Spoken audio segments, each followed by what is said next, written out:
Antara tumpuan hari ini, 6 termasuk bayi maut dalam kemalangan.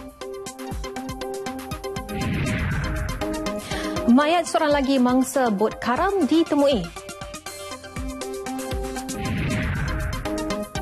Dan lebih 30,000 tetamu kunjungi rumah terbuka Tan Sri Midin Yassin. Dan kami juga akan berlintas langsung ke RTM Sarawak bersama Abang Muasili, diikuti RTM Sabah bersama Javinia Jim Lajim dan juga laporan dari Negeri Sembilan Muhammad Sofian Mansur. Semuanya selepas ini.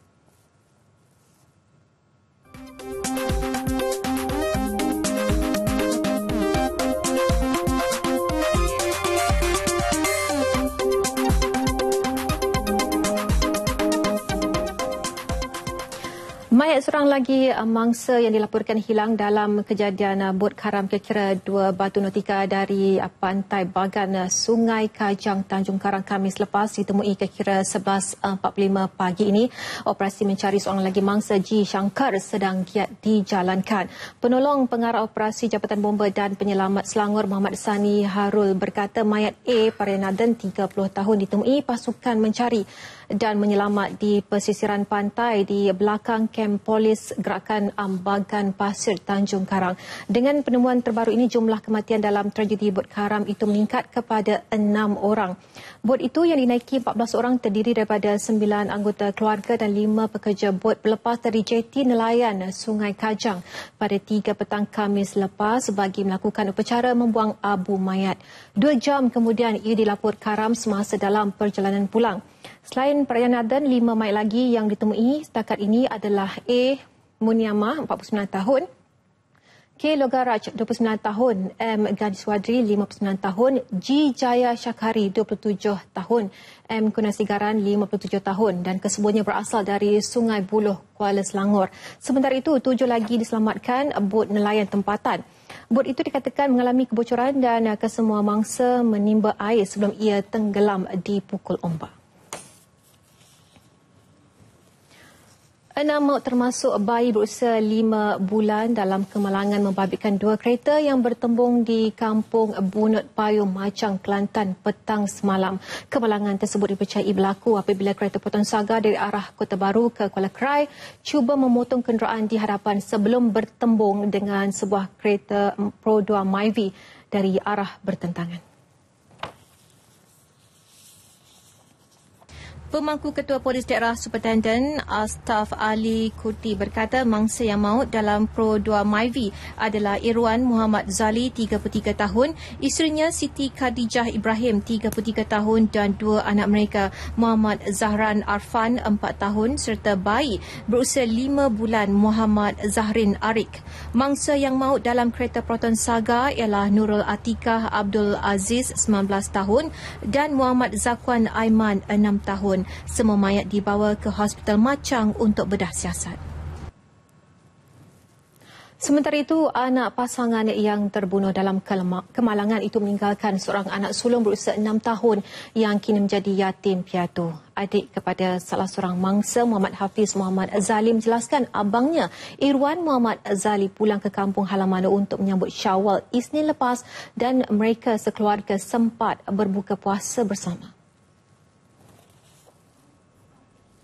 Irwan, pemandu kereta Myvi, merupakan seorang kaki tangan pos Malaysia berhasrat menziarahi mak saudaranya di Pasir Putih. Allahyarham abangnya keluar rumah selepas solat Jumaat dan turut membawa 2 anak saudaranya bersama. Dia banyak teman lah. Banyak teman yang tak banyak bercakap. Sebelumnya apa perwatakan dia? Baiklah, hormat dengan orang tua. Suka nasihat adik-adik.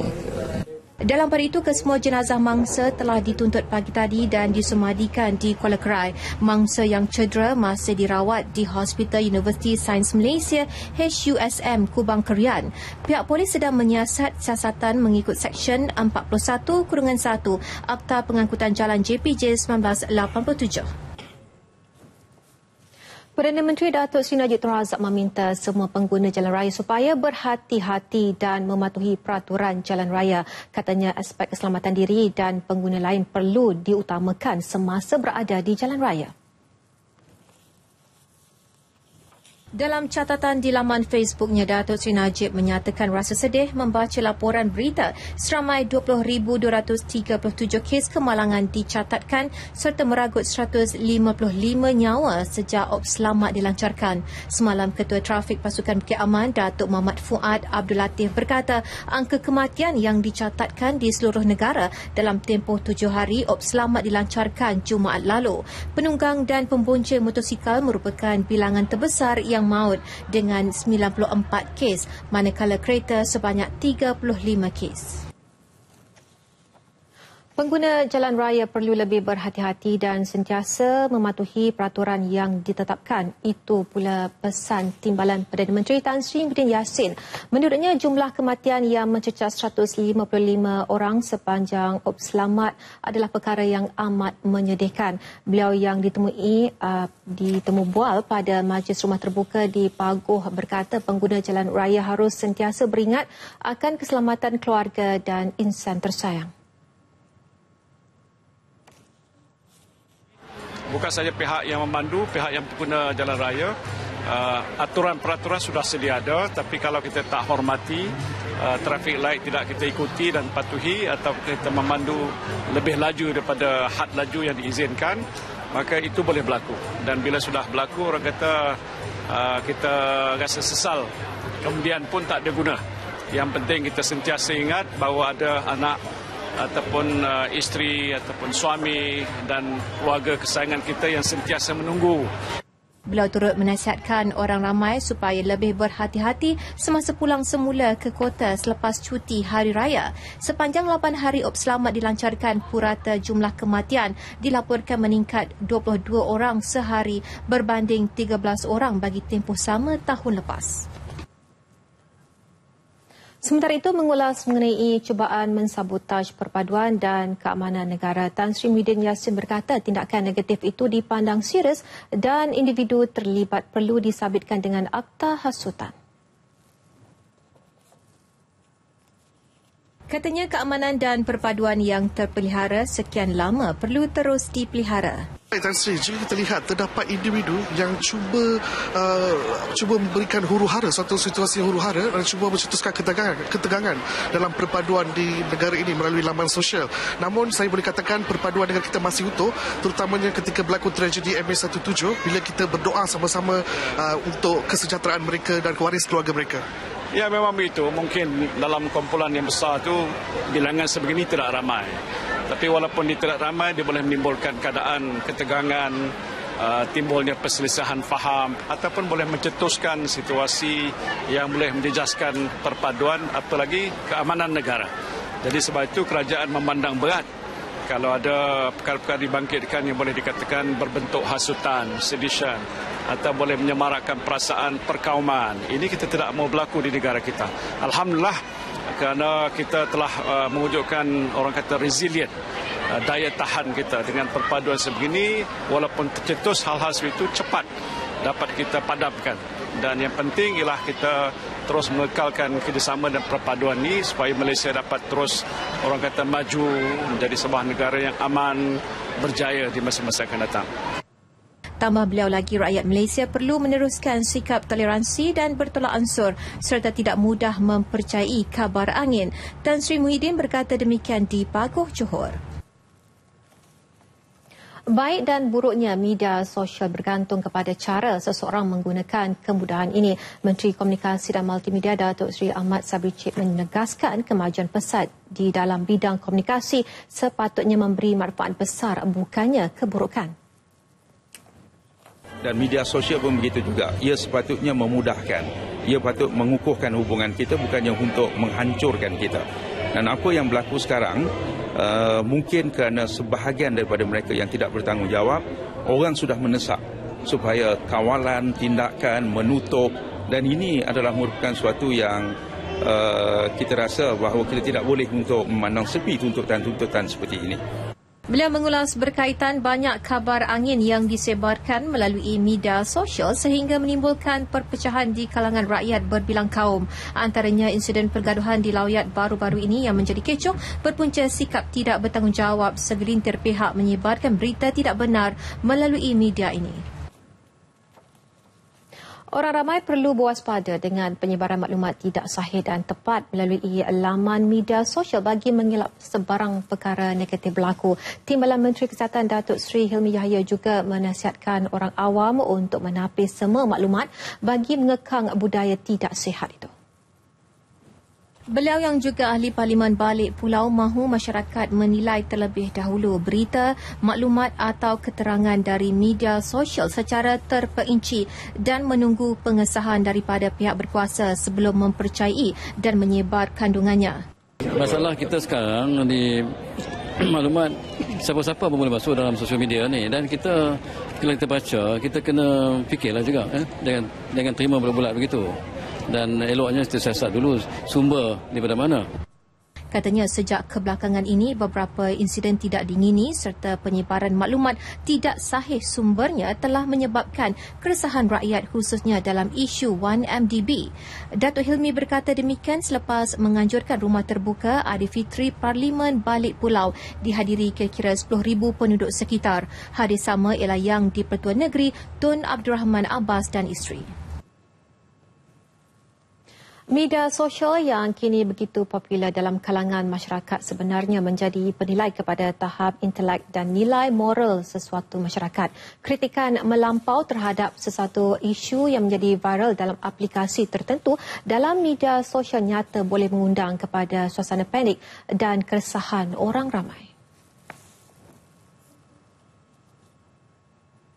Beliau Pusat Pakar Universiti Melaya Profesor Mada Dr. Muhammad Muhsin Ahmad Zahari berkata kegairahan mengkritik secara melampau berkaitan sesuatu isu adalah tindakan yang kurang bijak. Manakala bagi Mufti Perak Tan Sri Dr. Harusani Zakaria, perbuatan mengutuk adalah perbuatan yang jahil dari segi hukum agama. Malah agama Islam menyuruh umatnya agar tidak mengeluarkan tulisan-tulisan yang tidak baik, lebih-lebih lagi kepada orang yang sudah meninggal dunia. Tiada pelajar tajaan Yayasan Islam Negeri Kedah YIK di Jordan dan Mesir yang dikesan terlibat dengan kumpulan pengganas termasuk IS. Perkara itu disahkan Timbalan Pengurusi YIK Datuk Badrul Hisham Hashim. Menurut Datuk Badrul Hisham, daripada 1,200 pelajar Kedah yang sedang menuntut di Mesir dan Jordan ketika ini, 101 daripadanya merupakan pelajar tajaan Yayasan Islam Negeri Kedah. Katanya walaupun tidak menerima sebarang laporan berkaitan penglibatan pelajarnya dengan kumpulan pengganas, namun pihaknya sentiasa mengikuti perkembangan semasa di sana. Ini kerana kumpulan militan berkenaan akan sentiasa mendekati golongan pelajar dan cuba mempengaruhi mereka untuk menyertai gerakan militan. Kita memang akan memantau sekiranya kita dapati ada unsur-unsur tersebut, tindakan segera kita akan ambil sama ada membawa balik pelajar itu ataupun kita berhentikan terus bantuan kepada mereka. Bercakap kepada RTM di Alustar, Datuk Badrul Hisham yang juga Exco Kerajaan Negeri Kedah menasihati para pelajar agar sentiasa berhati-hati memilih rakan sepanjang berada di negara berkenaan.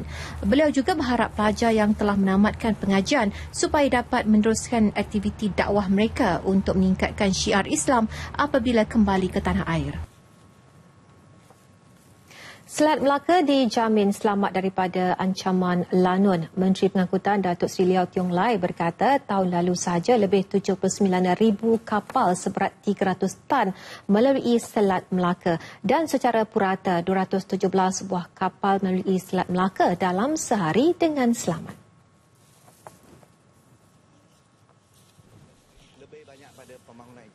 Jelas beliau, rampasan kapal tangki Orkim Harmony bulan lepas tidak berlaku di Selat Melaka tetapi di Laut Cina Selatan. Yang berlaku ni Orkim ni dulu dia di kawasan Cina Selatan. Dia bukan di Selat Melaka. Selat Melaka so far dalam kebelakangan ini tak ada apa-apa yang berlaku dan dia adalah one of the busiest line cruise line di seluruh dunia ni kerana banyak kapal-kapal besar melalui Selat Melaka. Datuk Seri Liau bercakap kepada media pada Majlis Rumah Terbuka Ketua Menteri Melaka Datuk Seri Idris Harun di Seri Bendahara Aikero. Hadis sama yang di-Pertuan Negeri Melaka Tun Muhammad Khalil Yaakob dan Barisan Exco Kerajaan Negeri. Kira-kira 30,000 tetamu membanjiri Rumah Terbuka Timbalan Perdana Menteri Tan Sri Muhyiddin Yassin di Kompleks Seri Pekembar Pagoh. Selain pengunjung dari sekitar Pagoh dan Johor, terdapat juga yang datang luar daerah semata-mata ingin merasai kemeriahan suasana Hari Raya dan bertemu pemimpin nombor 2 negara. Orang ramai merangkumi pelbagai latar belakang masyarakat mula mengunjungi lokasi Rumah Terbuka seawal jam 9 pagi. Pelbagai juadah menjadi pilihan termasuk nasi biryani, sate, cendol, lemang dan ketupat. Selain berpeluang beramah mesra dengan Tan Sri Muhyiddin dan Puan Sri Noraini Abdul Rahman, pengunjung juga mengambil kesempatan bertemu dengan keluarga Tan Sri Muhyiddin. Bolehlah, semua dia melayan apa baik. Ramai? 3 family. 3 family? Ya. Tahun ini lebih mulia lah dibanding dengan tahun lepas. So bermakna ini sokongan padu di antara semua kau dapat semua 3 bangsa ya semua datang. Saya semua makan boleh makan. Saya tak kisah. Saya setiap tahun datang. Saya selalu makan kek, saya suka makan lah. Sate dan juga dan makan yang orang Melayu saya suka lah.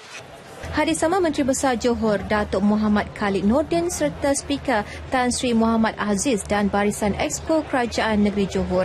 Majlis selesai kira-kira pukul 3 petang tadi. Di Johor Bahru, kira-kira 20,000 tetamu menghadiri Majlis Rumah Terbuka Sultan Johor Sultan Ibrahim Ibni Sultan Iskandar di Istana Pasir Pelangi sejak pukul 11 pagi lagi. Turut berkenan berangkat beramah mesra dengan pengunjung pelbagai lapisan ialah Permaisuri Baginda Raja Zahir Sofia, Sultan Idris Shah dan 2 anak andanya, Tunku Mahkota Johor Tunku Ismail Sultan Ibrahim dan Tunku Tun Aminah Sultan Ibrahim. Kunjungan pelbagai kaum turut memberi peluang kepada tetamu beramah mesra dan bergambar bersama Sultan Johor dan kerabatnya. Sementara itu, pengalaman yang dilalui Farouk Shoji Nakawa, 38 tahun, sedikit berbeza berbanding hari biasa. Manakala tidak, dia kelihatan segak apabila memakai kurta berwarna coklat dipadankan dengan seluar panjang hitam dan songkok, menjadikan beliau tidak ubah seperti warga tempatan.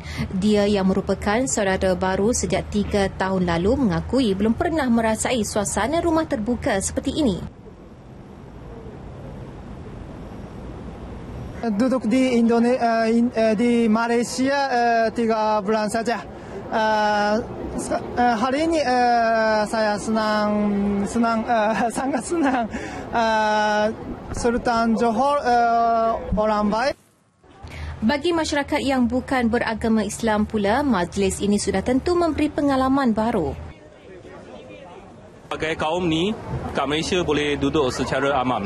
So I rasa Tuanku pakai open house ni sebenarnya satu langkah yang bagus lah. So boleh dekatkan diraja dengan rakyatnya rapat. Very enjoying and I think a lot of crowd are here. Hopefully everyone is enjoy. How about the food? I think food, no doubt, definitely is fantastic. Turut hadir Isteri Menteri Besar Johor Datin Sri Rosni Omar, bekas Timbalan Perdana Menteri Tun Musa Hitam, Ketua Polis Johor Datuk Rusli Ahmad dan bekas Ketua Polis Johor yang kini pengarah Jabatan Siasatan Jenayah Narkotik Bukit Aman Datuk Muhammad Mokhtar Muhammad Sharif. Majlis Rumah Terbuka itu berakhir pukul 3 petang. Hari Raya Aidilfitri adalah fitrah kepada penyucian diri dan nurani selepas berjaya menjalani ibadah puasa di bulan Ramadan. Ia merupakan ruang untuk semua umat Islam meningkatkan ketakwaan. Namun di kala Syawal ini ada perkara atau amalan yang wajib atau harus hukumnya dilakukan agar umat Islam sentiasa peka untuk mengukur tindakan yang baik atau sebaliknya. Wartawan Nur Azian Ibrahim ada butirannya. Sempena Syawal ini, 4 perkara tersebut sering menjadi kelaziman masyarakat kita. Bermaaf-maafan, ziarah menziarahi, pemberian wang raya dan juga selfie raya. Jadi kita dengarkan apa kata Ustaz dan Ustazah mengenai perkara ini. Sempena Syawal yang mulia ini, marilah sama-sama kita menghidupkan suasana bermaaf-maafan di kalangan saudara mara kita, kaum kerabat kita dalam kita menziarahi mereka. Ini adalah untuk merealisasikan manifestasi firman Allah dalam Al-Quran. A'udzubillahi minasyaitonirrajim. Duribat alaihimud dhillah aynama suqifu illa bihablin minallah wa hablin minan nas. Kamu semua akan ditimpa kehinaan di mana sahaja kamu berada, melainkan kamu menjaga hubungan kamu dengan Allah Subhanahu wa taala dan hubungan kamu dengan manusia. Makna dalam Islam, bahagian silaturrahim ini adalah satu bahagian yang besar sehingga dia beri kesan kepada rezeki dan umur kita. Sebahagian ulama mengatakan bahawa kalaulah orang tu dah sambung silaturrahim tapi pendek umur juga, tetapi kesan daripada dia berbuat begitu, maka Allah Subhanahu wa taala akan memanjangkan kenangan dalam hidupnya, akan memanjangkan kebaikan sekalipun dia telah mati. Firman Allah dalam Al-Quran, A'udzubillahi minasyaitonirrajim. Alladzina yunfiquna fis-sarra'i wad-dharra. Berikanlah harta nafkah kamu itu di dalam keadaan kamu senang maupun kamu susah. Dan amalan pemberian duit raya ini hendaklah diutamakan kepada kaum kerabat, anak yatim, ahli keluarga dan juga fakir miskin. Perhatikan betul-betul bahawa hukum ataupun asalnya dalam selfie ini harus. Yang pertama sekali, selfie tersebut adalah bertujuan yang santai, yang tidak ada apa-apa. Maksudnya dia tidak melibatkan pihak lain. Contohnya, sekiranya orang itu berselfie dengan niat untuk mengata kepada orang lain, misalnya satu orang tempang berjalan, dia tiru orang tempang tersebut, maka perkara itu tidak dibenarkan dalam Islam. Begitu juga kalau selfie tadi menunjukkan dia makan dengan mewah, dengan mahal-mahal, maka ditontonkan kepada orang ramai, maka dalam Islam itu juga tidak elok. Tetapi kalau selfie untuk sekadar melihat untuk ahli keluarga kita bergembira dan saling menyampaikan maklumat antara satu sama lain, maka insya-Allah ianya harus.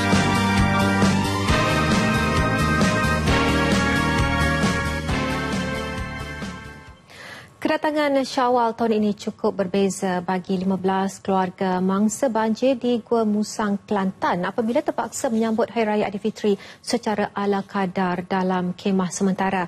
Mereka yang kehilangan rumah akibat malapetaka Bah Kuning hujung Disember tahun lalu terpaksa akur menyambut Hari Raya dalam suasana serba kekurangan.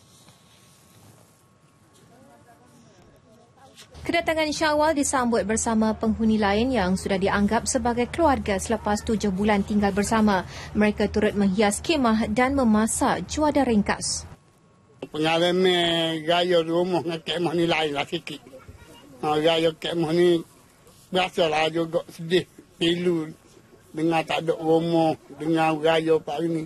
Tapi pokok kami bersyukur sampai kali ni macam digaya di rumah juga. Segar, sihat. Berkumpul beramai-ramai di kemah saya malam ni untuk buat beraya. Walekah-lekah pupuk kita sini. Rumah tu masih beza masing-masing. Ke sini muka kita ramai-ramai. Itu kena. Jadi budak-budak apa pun sama lah. Bergaul dia pun semua gaya pun sama lah. Supaya kita rumah lah. Sedih tu adalah juga sedih. Tapi dengan keadaan ada saya ramah ke, ilek lah sedih tu. Kalau kita duduk gaya dua moh lagi-lagi. Muka dengan anak-anak apa, saudara mari. Duduk kemah ni saudara mari pun. Mari ada mari juga. Susah kita nak itu sambut dia tu ke. Muka tempat tidak selesa sangatlah, tempat sepi. Mereka berharap kedatangan Syawal memberi sinar baru kepada mereka dan pembinaan rumah kekal yang dijanjikan pihak berwajib dapat disiapkan secepat mungkin. Tiada apa yang lebih menggembirakan selain dapat mendiami rumah sendiri yang lebih selesa menjelang sambutan Aidilfitri. Itulah perasaan seorang ibu tunggal orang asli di Jelebu Negeri Sembilan apabila dapat memiliki rumah baru hasil kerja 10 anggota bomba dan penyelamat Negeri Sembilan di bawah Strategi Lautan Biru Kebangsaan ANBOS. Lebih menggembirakan projek selain dapat pembinaan semula mendiami rumah miskin sendiri. ini terletak di Kampung Ulu Langkai Jelebu yang berjaya dibina dalam tempoh 40 hari.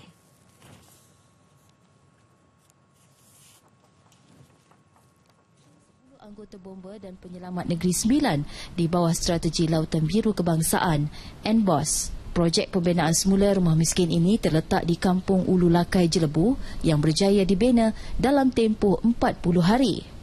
Keadaan rumah yang dulu sangat teruk macam kalau hujan bocor sini sana. Kalau time hujan kan rumah kita basah. Faridah yang baru sahaja memeluk agama Islam dan tinggal bersama-sama ibunya di sini turut bercadang mengadakan kelas mengaji bersama rakan-rakan di rumahnya. Rumah ini turut dilengkapi dengan pelbagai peralatan dan perabot hasil sumbangan kerajaan negeri. Ini yang dikatakan strategi lautan biru kebangsaan, di mana kita berbagai agensi kita saling bekerjasama. Bagaimanapun terdapat pelbagai cabaran dan kesukaran yang perlu ditempuh semasa rumah bernilai RM40,000 ini dibina semula.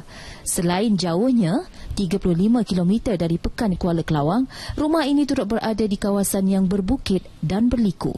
Memang banyak masalah yang kami hadapi. Satunya daripada material-material yang kita perlukan terlalu lewat sampai disebabkan lebih kurang dalam dekat 20 km material-material yang kita perlukan tu sampai ke sini. Sebanyak 30 buah rumah projek pembinaan semula rumah miskin di bawah NBOS akan dibina anggota dan pegawai bomba dan penyelamat di seluruh negara hingga akhir tahun. Sebuah rumah di Semenanjung menelan kos RM40,000, manakala di Sabah dan Sarawak RM50,000. Ketika umat Islam menyambut kedatangan Syawal, terdapat sebahagian masih meneruskan tugas seharian demi berbakti kepada masyarakat dan bangsa. Itulah situasinya apabila kaki tangan Jabatan Kecemasan Hospital Selayang tetap melaksanakan tanggungjawab bagi memastikan keadaan pesakit di hospital mendapat rawatan sewajarnya. Butirannya bersama wartawan Zaira Sri Zakaria.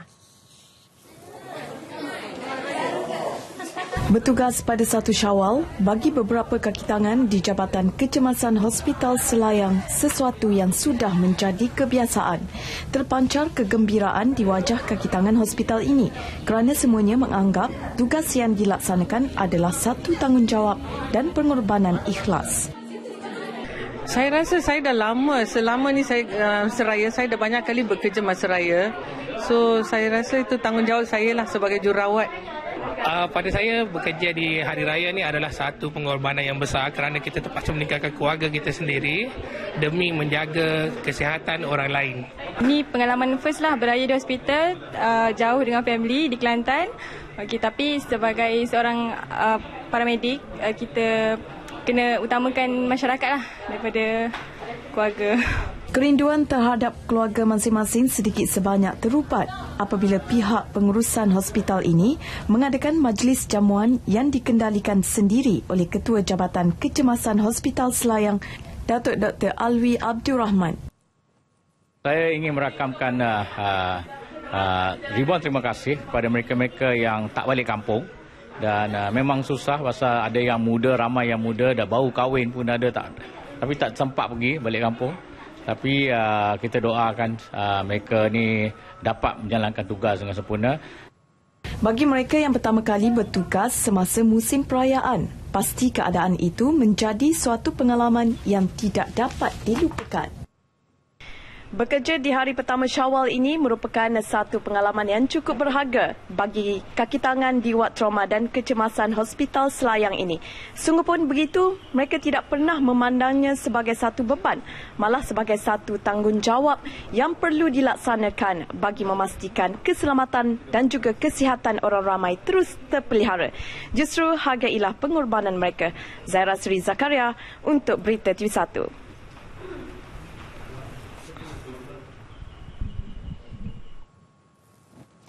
Keadaan sama turut dirakam di KTMB KL Central. Suasana di pusat utama perkhidmatan pengangkutan di ibu negara itu tidak pernah lengang biarpun pada hari Lebaran. Menyambut Hari Raya Aidilfitri tanpa keluarga tercinta bukanlah penghalang untuk terus menjalankan tanggungjawab yang dipikul. Walaupun pada mulanya agak sedih, tetapi lama-kelamaan ia menjadi rutin dan tidak timbul sebarang masalah kerana amanah yang harus dipikul perlu diutamakan. Bagi kaki tangan KTMB KL Central yang beragama Islam, kesedihan yang terasa akan cuba dibuang jauh dan menyifatkan bertugas pada hari perayaan adalah lumrah yang perlu dilalui. Ia bagi memastikan penumpang mendapat perkhidmatan yang terbaik semasa menyambut hari Lebaran. Perasaan tu sedih lah sebab tak dapat jumpa family, tak dapat beraya dengan family. Tapi demi tugas dan tanggungjawab pada negara, saya terpaksalah korbankan. Bekerja di Hari Raya, first time. Sedih sebab tak dapat bersama family. First time beraya dekat sini, kerja. Rasa sedih sikit lah. Tak dapat jumpa mak ayah family semua kan. Tapi tak apa sebab disebabkan tugas kerja kita, tanggungjawab kita kena ikutlah semua tu. Perasaan tu mestilah sedih, ingat dekat family, semua kampung, saudara mara dekat kampung semua kan. Tapi dah terpaksa tugas kan, kita korbanlah sedikit masa untuk ni. Lepas raya insya-Allah dapat cuti. Rasa macam sebab lah juga. Tapi fikirkan pasal kerja, saya terpaksa tahan perasaan macam tu. Yelah, kena kuatkan semangat juga. Seperti biasa, Nasional 5 diteruskan dengan laporan langsung negeri-negeri. Teruskan bersama Abang Muasli dari RTM Sarawak. Silakan.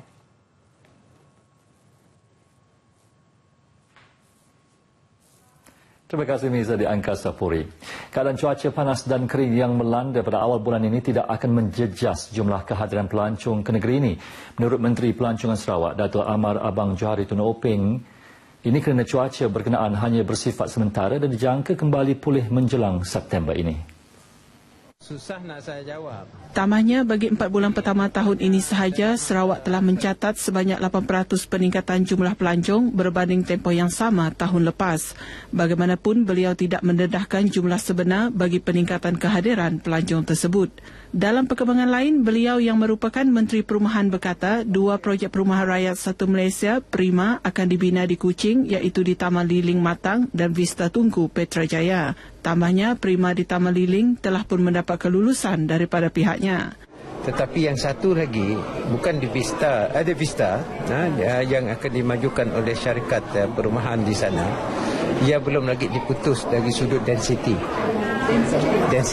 kepadatan, sama ada cadangan mereka dapat dipersetujui. Mungkin ada adjustment sikit in terms of proposal. Ujarnya, bagi Prima di Taman Liling, sebanyak 2,000 unit rumah akan dibina dalam masa terdekat dan dijangka siap dalam tempoh 18 bulan. Rumah berbentuk pansopuri 4 tingkat itu akan dilengkapi dengan kemudahan lift, 3 bilik tidur, 2 bilik mandi, ruang tamu dan dapur. Setakat ini, pihaknya telah menerima sebanyak 3,000 permohonan bagi Prima di seluruh negeri. Beliau memberitahu demikian ketika ditemui media pada Rumah Terbuka Hari Raya Aidilfitri di Dewan Bahasa dan Pustaka, Kuching. Penurunan kadar ringgit berbanding dolar Amerika dengan nilai RM4 sedolar terlihat mampu memberi cabaran kepada usahawan Bumiputera dalam sektor otomotif, khususnya bagi kereta import. Menurut Presiden Persatuan Pengimport dan Peniaga Kenderaan Melayu Malaysia, PEKIMA Sarawak, Datuk Khalid Tan Sri Marzuki, keadaan ekonomi negara ini kini akan memberi kesan kepada nilai belian barangan import. Terutamanya di Jepun. Jelas Datuk Khalid, perkara ini turut dirasai oleh beberapa negara lain apabila menyaksikan pengeluar kereta utama dunia, Jepun misalnya, terpaksa membida jualan kenderaannya bagi pasaran yang kukuh sahaja. Sehubungan itu, ujar beliau, Malaysia terpaksa bersaing dengan negara-negara lain termasuk Amerika Syarikat, Rusia dan New Zealand untuk mendapat kenderaan yang bermutu. Cabaran kini bagi usahawan Bumiputera dalam sektor automotif untuk meyakinkan pengeluar kereta bahawa pasaran Malaysia masih lagi stabil berikutan kekukuhan asas dan landscape kewangan negara secara keseluruhannya. Datuk Khalid berkata demikian kepada pemberita RTM pada Majlis Rumah Terbuka Aidilfitri di kediamannya di Jalan Mataim 1 Kuching yang menyaksikan kehadiran lebih 1,000 orang dari dalam dan luar Kuching. Amalan kunjung mengunjungi terus menjadi tradisi dalam penganjuran rumah terbuka. Di Kuching, lebih 2,000 masyarakat pelbagai etnik mengambil peluang mengunjungi rumah terbuka Aidilfitri yang di Pertua Negeri Tun Pehin Sri Abdul Taib Mahmud dan isteri Tuh Puan Ragat Kurdi Taib di Astana Negeri Putrajaya Kuching. Orang ramai membanjiri perkarangan Astana Negeri seawal pukul 9 pagi meskipun rumah terbuka Tun Pehin Sri Taib dibuka secara rasminya pada pukul 10 pagi. Tetamu yang hadir disaji dengan hidangan istimewa seperti nasi Arab, kambing panggang, laksa Sarawak, kek lapis dan kuih muih selain turut menerima duit raya daripada Tun Pehin Sri Taib. Mereka turut mengambil peluang yang ada untuk bersalaman dan bergambar bersama pemimpin yang pernah digelar sebagai bapa pembangunan Sarawak itu. Turut menghadiri rumah terbuka itu Menteri Sumber Manusia Datuk Richard Riyad Jaim, Menteri Jabatan Perdana Menteri Hajah Nancy Shukri, Ketua-Ketua Jabatan Persekutuan dan Negeri serta pemimpin-pemimpin masyarakat. Kemeriahan Aidilfitri terus terasa melalui penganjuran majlis rumah terbuka. Di Kuching, lebih 200 masyarakat tempatan mengunjungi kediaman Setiausaha Kerajaan Negeri Tan Sri Dato' Amar Mursyidi Abdul Ghani seawal pukul 9 pagi lagi. Turut hadir Menteri Perusahaan Peladangan dan Komoditi Dato' Amar Douglas Uga Embas dan pemimpin-pemimpin tempatan. Manakala kediaman Menteri Muda Perumahan Dato' Abdul Karim Rahman Hamzah dekat Jalan Astana Putrajaya turut menjadi tumpuan ramai selain kediaman Adun Samariang Sharifah Hasidah Ahmad Ghazali yang menyaksikan lebih 100 pengunjung bersama menikmati kemeriahan Hari Raya Aidilfitri. Kunjungan Hari Raya oleh bekas Yang di-Pertua Negeri Sarawak Tun Abang Muhammad Salahuddin dan isteri Tuh Puan Haja Nokiah ke kediaman usahawan kereta tempatan Datuk Haja Uteh juga sempat dirakam kru RTM. Sementara itu di Miri, tradisi kunjung mengunjungi dalam kalangan masyarakat pelbagai kaum diteruskan pada Hari Raya kedua. Adun Senadin yang juga Menteri Muda Perhubungan Datuk Lee Kim Shin berharap amalan itu terutamanya ketika musim perayaan yang menjadi tradisi masyarakat setempat sejak dahulu lagi perlu dikekalkan oleh generasi muda bagi memperkukuh perpaduan antara kaum. Beliau ditemui pemberita pada sesi ziarah ke lebih 20 buah rumah ketua-ketua kaum masyarakat Melayu di kawasan Dewan Undangan Senadin di Miri. Setakat ini dahulu sumbangan berita dari Sarawak. Untuk Lintas Langsung Nasional 5 petang ini, salam Aidilfitri, maaf zahir batin, minal aidil wal faizin daripada kami seluruh warga penerbitan RTM Sarawak. Seterusnya kita bersama Jovina di Kota Kinabalu. Dan salam satu Malaysia. Kemeriahan sambutan Aidilfitri terus dirasai dengan penganjuran majlis rumah terbuka. Di Kota Kinabalu, lebih 5,000 pengunjung hadir memeriahkan majlis rumah terbuka yang di Pertua Negeri di Istana Negeri Kota Kinabalu.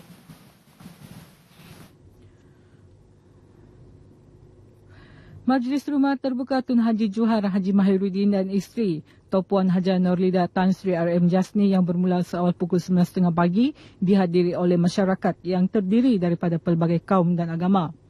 Antara tetamu kehormat, Speaker Dewan Undangan Negeri Datuk Seri Panglima Saleh Tun Said dan isteri Datin Seri Haja Raya Erom, Ketua Menteri Datuk Seri Panglima Musa Haji Aman dan isteri Datin Seri Panglima Haja Faridah Haji Tusin antara tetamu yang hadir dalam majlis ini. Turut hadir Speaker Dewan Rakyat Tan Sri Pandikar Amin Haji Mulia, Menteri-Menteri Kabinet Negeri dan Persekutuan serta Ketua-Ketua Jabatan Negeri dan Persekutuan. Rumah terbuka ini adalah sesuatu yang boleh mengeratkan lagi perpaduan kita lah di kalangan semua masyarakat yang di sini. Jadi kita berharap dengan adanya rumah terbuka ini yang bukan saja disertai oleh satu kaum tapi oleh semua masyarakat Malaysia. Sangat baik, sangat baik, sangat baik. Ini betul-betul yang satu macam a melting pot, for all races especially in Sabah lah. To have our one Malaysia concept, so everybody is enjoying it. Pengunjung yang hadir bukan sahaja disajikan dengan pelbagai juada tradisi dan moden yang lazat dan enak seperti rendang, lemang, nasi biryani, kuih muih, kek, sate, minuman, malah turut dihiburkan dengan dendangan lagu-lagu raya yang syadu dinyanyikan oleh artis-artis tempatan. Speaker Dewan Undangan Negeri Sabah Datuk Seri Panglima Saleh Tun Said mengalu-alukan penubuhan jawatan kuasa khas untuk mengkaji hak Sabah terhadap hasil bersih yang dipungut Kerajaan Persekutuan daripada negeri ini.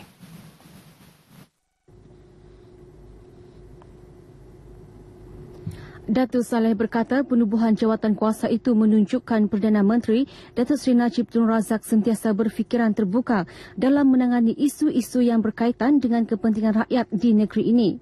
Datuk Seri Najib ini adalah seorang pemimpin yang amat prihatin dengan kita di Sabah ini. Jadi saya harap kita di Sabah ini semuanya mengalu-alukan penubuhan jawatan kuasa ini dan memberi peluang kepada jawatan kuasa ini untuk meneliti secara mendalam permintaan-permintaan yang telah dikemukakan. Datuk Saleh ditemui media sempena jamuan Hari Raya Aidilfitri di Likas, Kota Kinabalu. Beliau berharap penubuhan jawatan kuasa itu kelak dapat melihat semua perkara yang berkaitan secara terbuka. Sebelum ini, anggota Parlimen Kimalis Datuk Seri Anifah Aman mengumumkan bahawa Perdana Menteri Datuk Seri Najib Tun Razak bersetuju menubuhkan jawatan kuasa berkenaan. Bermatlamat melahirkan modal insan cemerlang yang dapat menyumbang kepada perkembangan syiar Islam menjadi pemangkin kepada Haji Daning Bajau mewujudkan sekolah Tahfiz Al-Wasunah pertama di Sandakan. Insan berjiwa besar ini juga berharap usaha itu mampu membentuk generasi muda yang beriman, bersemangat kental dan berperibadi mulia. Laporan wartawan Salih Jikri dan juru kamera Murhalim Muhammad.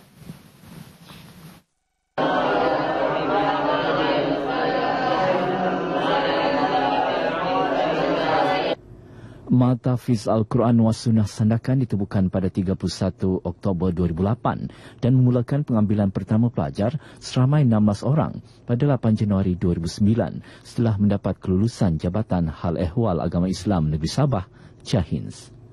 Anak-anak di sini telah melanjutkan pelajaran sehingga ke luar negara dan inilah cita-cita kita untuk menjadikan Sandakan sebahagian daripada pengeluaran anak-anak yang hafiz Al-Quran. Sekolah yang terletak di Taman Merpati Batu Tujuh Sandakan itu asalnya sebuah rumah papan dan telah diubah suai sehingga kini mampu memuatkan seramai 20 pelajar dalam satu-satu masa.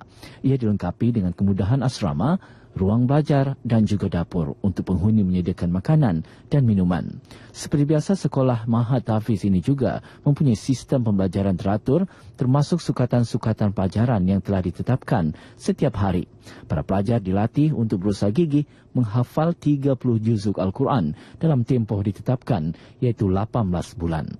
Sebelah pagi kita khusus untuk hafalan kepada budak-budak, para pelajar, hafalan 30 juzuk lah. Seperti tahfiz-tahfiz yang lain, dan bermula daripada lepas zuhur kita akan beralih kepada asas bahasa Arab, fiqh, hadis dan seumpamanya lah. Mahad Wasunah dikendalikan oleh 6 orang tenaga pengajar. Antaranya Imam Bahagian Sandakan, Ustaz Haji Azizur Ramli Saparudin dan Imam Daerah Ustaz Haji Rafai Hinarji serta Ustaz Razif Yantu Rashid. Para pelajar Mahad berkenaan nyata gembira kerana menjadi antara yang terpilih untuk mendalami ilmu Al-Quran. Dia mendidik kita cara untuk hidup beragama. Sebab jika kita jauh daripada kehidupan beragama, memang susahlah. Usaha murni ini untuk mewujudkan lebih banyak sekolah tahfiz seumpama turut mendapat sokongan pelbagai pihak termasuk pemimpin akar umbi. Dapat membantu meningkatkan keimanan tetapi juga dapat meluaskan base untuk anak-anak muda kita. Dianya akan membantu sedikit sebanyak pada semua umat Islam untuk mempelajari dan mendalami Al-Quran itu. Sejak penubuhannya, Mahad Tahfiz Al-Quran Wasunah telah berjaya melahirkan kira-kira 30 pelajar tahfiz, termasuk 2 daripadanya telah melanjutkan pelajaran di Universiti Al-Azhar, Kahirah, Mesir. 1 pelajar di Universiti Sains Islam Selangor dan 13 pelajar kini dalam pengajian peringkat diploma di Sekolah Tahfiz Negeri Wal Qiraat Kota Kinabalu. Sekian paparan berita dari Sabah untuk petang ini dan seterusnya kita bersama Muhammad Sofian Mansur di Negeri Sembilan. Silakan. Pepatah ada mengatakan, hujan emas di negeri orang, hujan batu di negeri sendiri, lebih baik negeri sendiri. Namun bagi pelajar antarabangsa Universiti Sains Islam Malaysia, USIM, dinilai Negeri Sembilan, Bahari Raya di Malaysia umpama beraya di negara sendiri. Dengan kerjasama USIM Alamiah dan Pusat Komunikasi Strategik Strakom USIM, kru RTM cuba menyelami perasaan mereka. Walaupun tidak dapat pulang berhari raya di negara sendiri, namun pelajar ini dapat merasai pelbagai pengalaman berhari raya di perantauan. Mereka turut membuat persiapan walaupun ala kadar tetapi agak meriah. Ada yang sudah berada di negara ini lebih 10 tahun dan ada pula yang baru tahun pertama berjauhan daripada keluarga. Namun, Aidilfitri tetap diraih selepas sebulan berpuasa. It's the same thing that happens inside my country. The same thing for Raya is when you go and you do the prayer, you give zakah, all these kind of things is almost similar. Yeah, actually I have been celebrating Hari Raya for almost 11 years in Malaysia because I am married to a woman from Yemen. So she's the one who's doing the cooking for me.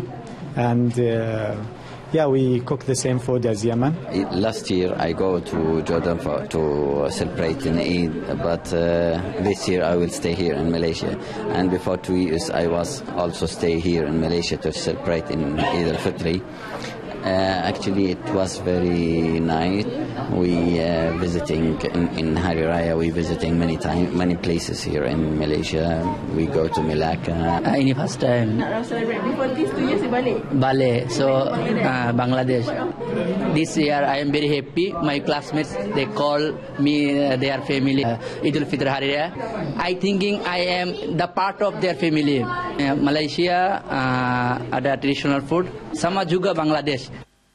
Dalam keriangan umat Islam menyambut 1 Syawal, tidak semua orang berpeluang merayakannya bersama-sama keluarga tercinta.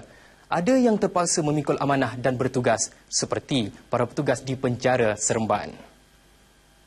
Seperti anggota keselamatan yang lain, tugas mengawal banduan menjadi rutin harian warden penjara walaupun ketika umat Islam bergembira meraihkan Aidilfitri. Ketika ini, penjara Seremban mempunyai kekuatan 280 anggota. Jumlah itu membolehkan anggota dan pegawai bertugas secara bergilir. Bagi saya setengah orang di luar tidak tahu apakah kerjaya kaki tangan di Jabatan Penjara.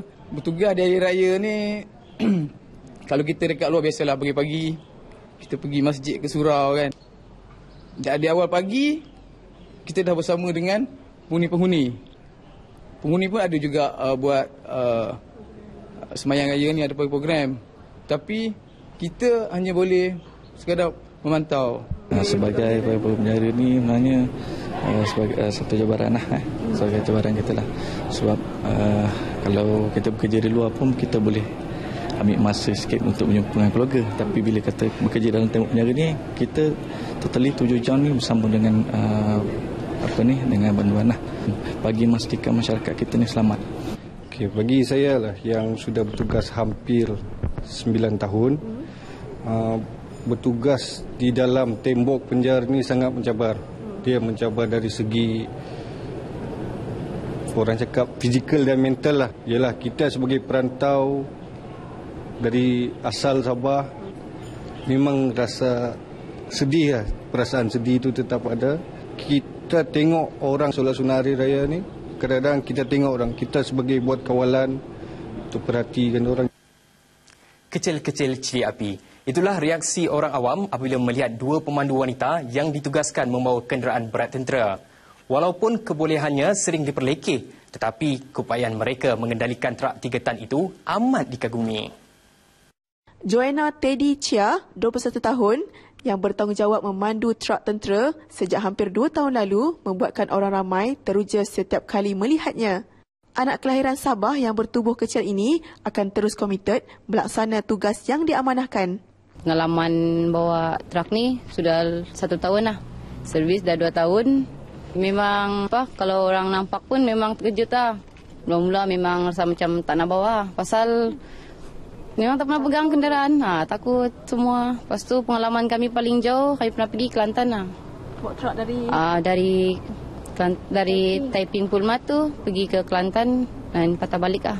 Pengalaman tu memang banyak, tapi yang paling manis tu satu aksiden pun tak pernah berlaku lagi lah. Kira pemandu berhemah. Destinasi paling jauh pernah dipandu Joanna ialah dari Taiping, Perak ke Kelantan 2 bulan lepas. Lebih mencabar ketika memandu truk tentera ini secara sendirian, beliau terpaksa mengganti tayar truk yang pancit. anak ke-6 daripada 7 beradik ini mengikut jejak langkah kakaknya yang berkhidmat di Kem Loawi, Sabah. Perkara yang sama dibuktikan Nur Azrin Abdul Majid, 26 tahun, gadis bertubuh kecil dari Johor. Hasrat Nur Azrin pada mulanya ditentang ibu kerana beranggapan tugas tersebut berbahaya untuk seorang wanita. Mula memang dia tak bagilah sebab ya, bahaya untuk perempuan kan. Tapi saya cakap saya cubalah untuk kerjaya saya ni. Saya memang takut sebab saya kecil. Selalu cakap, kau boleh bawa ke ni macam tu. Macam tak percaya semua kan. Sekian paparan berita dari Negeri Sembilan. Kembali bersama rakan penyampai di Angkasa Puri untuk berita seterusnya. Terima kasih kepada rakan penyampai dari Sarawak, Sabah dan juga Negeri Sembilan. Kebakaran kawasan Belukar atau Lalang merupakan kes paling tinggi yang direkodkan di Kedah bagi tempoh Januari hingga Jun tahun ini. Sebanyak 998 kes direkod bagi tempoh Januari hingga Mei dan tiada kes direkodkan pada bulan Jun. Jumlah itu menunjukkan penurunan berbanding 2,823 kes bagi tempoh sama tahun lalu. Berdasarkan statistik yang dikeluarkan oleh Jabatan Bomba dan Penyelamat Negeri Kedah, kes kedua tertinggi melibatkan kebakaran bangunan iaitu 268 kes, diikuti kenderaan 98 kes. Sementara itu, kebakaran kebun atau ladang mencatatkan 69 kes dan kebakaran hutan 64 kes. Bagi tempoh yang sama, Jabatan Bomba dan Penyelamat Negeri Kedah berjaya menyelamatkan aset dan harta benda berjumlah 865.79 juta ringgit. Jumlah itu meningkat sebanyak 70% berbanding 258 juta ringgit yang dicatat bagi tempoh sama tahun lalu. Bagi tempoh sama, taksiran kerugian yang berpunca daripada kebakaran berjumlah 26.1 juta ringgit menurun sebanyak 39% berbanding 42.8 juta ringgit pada tahun lalu. Sepanjang tempoh berkenaan, pihaknya menerima 3,806 panggilan dan daripada jumlah itu 2,011 merupakan panggilan kebakaran manakala 1,509 panggilan menyelamat. Saudara, lazimnya pelbagai jenis biskut dan kek menjadi pilihan orang ramai untuk disaji kepada tetamu semasa Aidilfitri. Namun kali ini kerepek isi ketam mula mencuri perhatian masyarakat di Alor sempena Hari Raya tahun ini. Rusiah Abdul Hamid ada laporannya. Menurut seorang pengusaha di Taman Wira Alor, Ainul Amron, 39 tahun, makanan ringan seperti kerepek isi ketam ini mula menarik perhatian ekoran kenaikan harga biskut dan kek. Beliau sendiri menerima tempahan lebih 30 kg kerepek isi ketam untuk hari raya ini dengan setiap sekilogram dijual pada harga RM32. Bermodalkan RM100, Ainul memulakan perniagaannya Disember tahun lepas dengan bantuan ibu dan anak tunggalnya. Kerepek isi ketam ini turut dipasarkan ke Pasar Raya Peladang dan beberapa butik vendor di sekitar Alor dan Sungai Petani selain tempahan dari Lembah Kelang, Terengganu dan Negeri Sembilan secara dalam talian. Dia tanya jugalah, kau boleh nak buat tempat tu yang proper sikit lah, yang cantik sikit. Macam kau boleh nak bagi perbesar sikit lah, sebab benda ni pun bukannya untuk macam perayaan je kan, untuk hari-hari so boleh letak macam dekat butik vendor, dekat ni dah masuk dekat Peladang. Tapi kat Peladang ni cuma untuk musim perayaan je dia masuk. Ainul memasarkan kerepek isi ketam dalam 3 saiz pembungkusan iaitu 1 kg, 200 gram dan 100 gram. Rusia Abdul Hamid untuk TV1.